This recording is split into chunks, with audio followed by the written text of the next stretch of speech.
The young name is a constant on the WA harness racing scene, and Jocelyn Young has already reached the pinnacle of the sport when partnering Has No Fear to driving victory in the WA Oaks of 2019. Now with her own team of stable stars, maybe that first Group 1 training victory is just around the corner.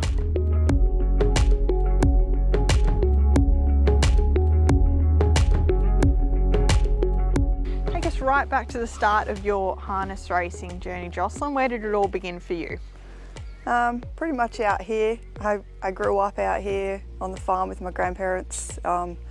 Actually started with a couple of cows. We weren't allowed a pony, so bucket raised some cows we got for $50 each, and that was where it got started. We used to put them in the cart. Cows can't be mouthed apparently, so that was a bit of fun.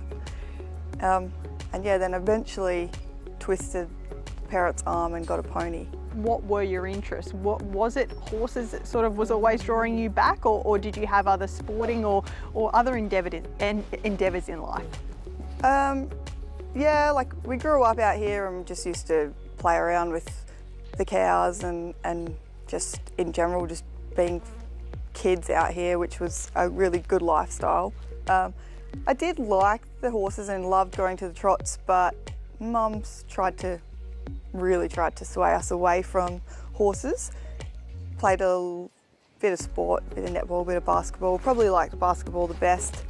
And then I finished school, went to TAFE, did a personal training course, but while I was doing that I was in a car accident. That kind of pushed me back to the horses. I gave up on the personal training, as you can see. When did you get involved in mini trotting, and how big of an effect did that have on your movement into the harness racing scene?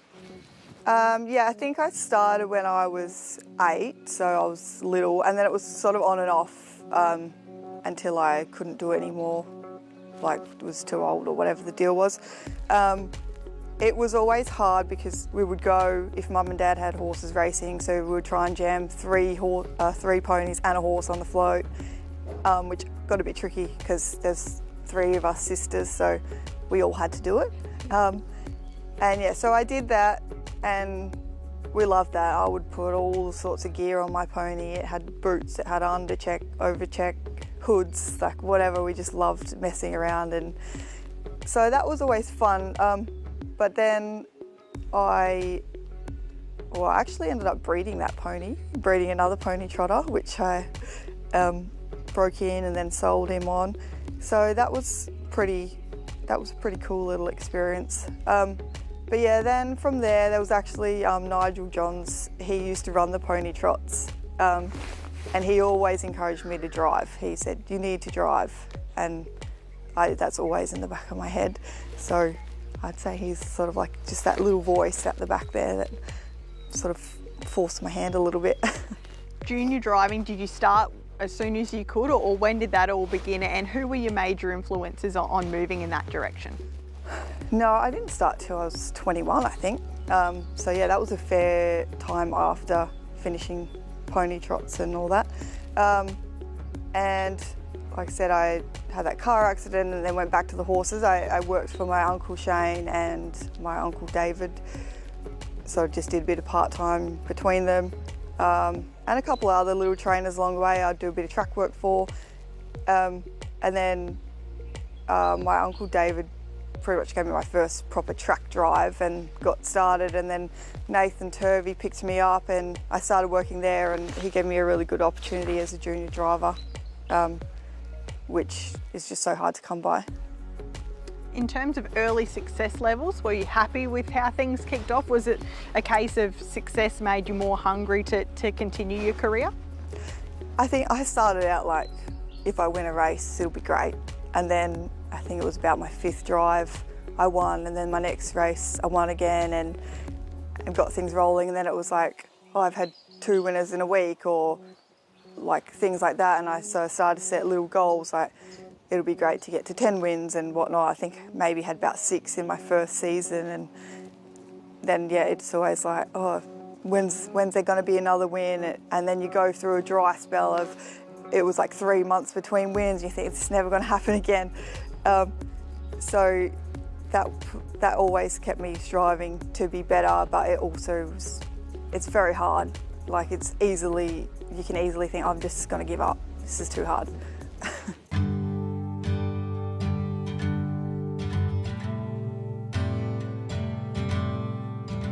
What about training? Because now you've got a really strong team around you, and that's always a hard step because you can drive for anyone, but when you're training, it's sort of somebody has to have a little bit of faith, or you have to put your own money up there. When did that begin, and how did that begin?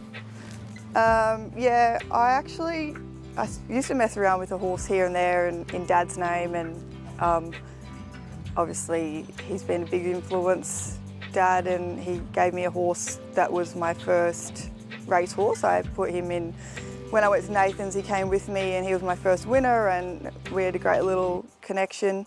And then I messed around with him back in Dad's name. Then I was driving a horse in a junior driver series, which I ended up leasing, Gothic Rage, and we won in the junior driver series, and then I ended up leasing him down the track, and we won a couple of races. Then eventually I got my licence and I got a trotter, I'm Not Air, from New South Wales, he was my first actual horse that I trained. And so yeah, I sort of just started out on my own. A couple of my grandparents' horses that they'd bred, and I bucket reared one of them, and he was my little pet. And so it kind of was I just backed myself, thought I don't need to answer to anyone, there's no pressure. And then it just escalated from there. People will ring and ask you to take horses, or just get connections with people, or little things like the junior driver series that started a great connection with me and Craig Abercrombie. And yeah, that's sort of how that transpired. You've mentioned a few different family members, your mum maybe not so keen on it, but it sounds as though your grandparents were pretty big supporters of what you were doing, and they were backing you in multiple ways. But what about their influence on your career? Yeah, definitely wouldn't do what I'm doing without them, and this beautiful property that we have. When I started out, my pa was still with it, but he got quite sick with dementia, but he loved it. He would sit up and he'd watch, and he knew what we were driving. He'd love to ring and give a little bit of advice, and that actually just kept him going. He was so proud. And my granny too, like, she'd go to the trots and she'd tell everyone, that's my granddaughter, or they're my granddaughters and they're the best. And I always think of her, she was the most strong-willed woman. Like, you'd love her or hate her. And yeah, she'd be like, right up until she passed away, she'd be down here doing waters, giving a bit of advice, and just there's no such thing as can't, she'd always say. And that's sort of been a big driving force of mine. And yeah, just like I said, if we didn't have this place and them, I wouldn't be able to do what I do. I'm so lucky. In terms of horses that have been special along the way, and I'm a little bit, I guess in a way, sometimes some horse, it mightn't be the fastest horse, but it's a horse that you have a connection to. Have there been a couple of them along the way for you, and can you tell us a little bit about them? Yeah, definitely the Watchmaker. He's the horse that I bucket reared. His mum just didn't want him, and everyone kind of gave up on him. And I just sat with him just for hours and hours and hours until he just drank a bucket of water. That was his first drink, and he never drank from a teat. And yeah, then I broke him in and educated him and raced him. He's still out in the front paddock. He's broken down multiple times and come back multiple times. He's just like my pet. He did a pretty good job considering. And then obviously Skylord, who was the last horse that my grandparents bred, and they gave him to me and my sister Maddie. So he's been, yeah, he's a little star in my eyes. I just really love him. He's probably not reached what he should have. Just he's got terrible feet, and that's always been a problem. But also he's probably a bit spoiled. I want to talk about those horses in a little bit more depth shortly, but you've mentioned the property on multiple occasions, and that's sometimes the hardest thing for a young person to have somewhere to be. But this place is beautiful and the horses appear to love it. It's lovely and quiet, but it seems close to everywhere. Tell us about some of the features of this place. Yeah, we are in a great spot. It's very quiet, but we're still close, about 10 minutes to the Pinjarra trotting track, which is where we do all our track work. We've got the sand track out the front, which is about 800 metres. So we can gallop them here, get a lot of leg work and fitness into them, take them into the track, just sort of put the polish on. That's sort of all we really have, and obviously nice big paddocks. It's very relaxed out here. The horses all generally seem pretty happy, and there is things that we would love to add down the track, but just trying to get everything established how we want it, and saving some money to put those extra features in.